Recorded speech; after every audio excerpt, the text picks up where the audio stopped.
On se retrouve à nouveau aujourd'hui pour une nouvelle séance de travail dans la préparation du concours de la Résistance. Vous allez avoir un ensemble de documents sur lesquels vous allez travailler, vous poser des questions, vous interroger.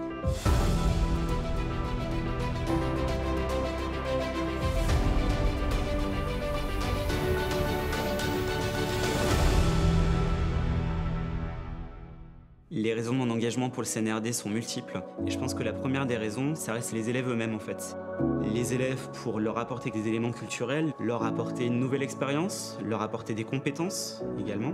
En ce qui concerne le second élément de la participation, je pense que ça sera peut-être plus des raisons personnelles, un intérêt pour la période de la Seconde Guerre mondiale, pour la Résistance, pour ces questions de la déportation, de la Shoah, et aussi peut-être une histoire familiale qui, de manière personnelle, me touche peut-être davantage.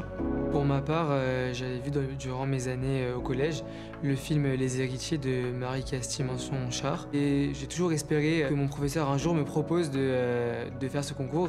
Je pense que ce concours a différentes vertus en termes éducatifs, puisqu'elle va permettre aux élèves notamment de travailler en équipe, peut-être également d'affûter leur esprit critique, notamment en histoire ou plus tard dans leur vie future de citoyen. Donc être capable d'écouter les autres, être capable de respecter une opinion, être capable de s'affirmer en tant qu'individu. Un conseil pour les professeurs qui seraient tout seuls, ça demande de l'investissement, mais il faut essayer et au fur et à mesure des années après, ça deviendra de toute façon plus facile. Moi, quand j'ai commencé au départ, j'y connaissais pas grand-chose et on apprend. Et de toute façon, même quand on y connaît beaucoup, la rencontre avec les témoins, la rencontre avec les gens qui vont nous expliquer le thème fait qu'on apprend toujours, sans cesse. Et c'est ça qui est vraiment intéressant d'un point de vue de professeur. Ensuite, le CNRD va favoriser l'interdisciplinarité. Bon, moi, par exemple, en tant qu'enseignant en lycée professionnel, j'enseigne l'histoire, la géographie, mais également l'enseignement moral et civique. Mais on pourra aussi travailler peut-être avec le professeur d'art appliqué, le professeur de dessin dans certains établissements. Ce n'est pas qu'un concours, mais c'est aussi un outil pour l'enseignant. Le concours national de la Résistance et de la déportation se doit d'être adossé au programme scolaire.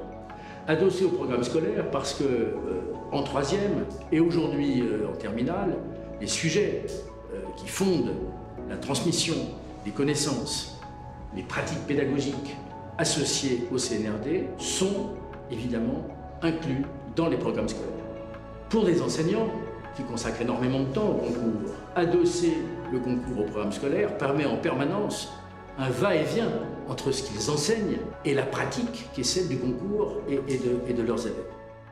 Ce qu'on fait de différent également, c'est un travail qui est pas en classe, qui est hors les murs. Ça, c'est extrêmement important, puisque les élèves ont découvert différentes associations, les mémoriaux, les musées, qui sont sur cette question de la résistance et de la déportation. Et du coup, ça permet de faire découvrir ces différentes structures culturelles aux élèves et de donner du sens à un territoire également.